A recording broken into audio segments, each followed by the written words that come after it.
আসসালামু আলাইকুম গাইস, কেমন আছেন সবাই? আশা করি সবাই ভালো আছেন।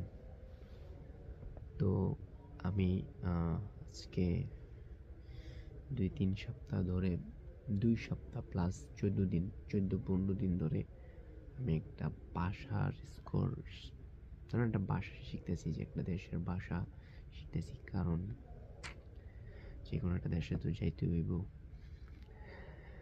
ভাঙা ঘর তো একটা নতুন একটা ঘর করতে হইব, বা কিছুটা করতে হইব। আল্লাহ কপালে যা রাখছে তাই হইব।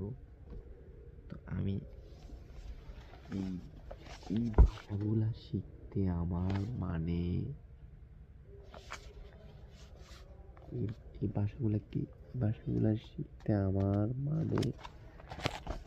পুরো অবস্থা খারাপ। ফুল একদম ফুল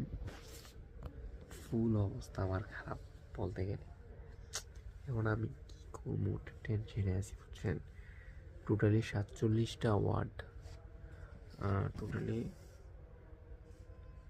46টা ওয়ার্ড আমি ধরেন, এই দেখেন 46টা ওয়ার্ড আজকের ডেট দিয়ে আমি লিখতে গেছি, কিন্তু এগুলা এর আগে কিন্তু ডেটা আছে, এগুলো আমি লিখছিলাম। এই পাশে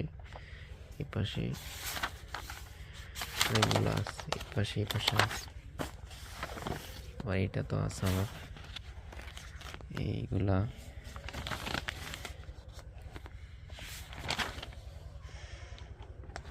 এগুলো আছে, এটা আমি আজকে ডেট দিছি একটা আজকে।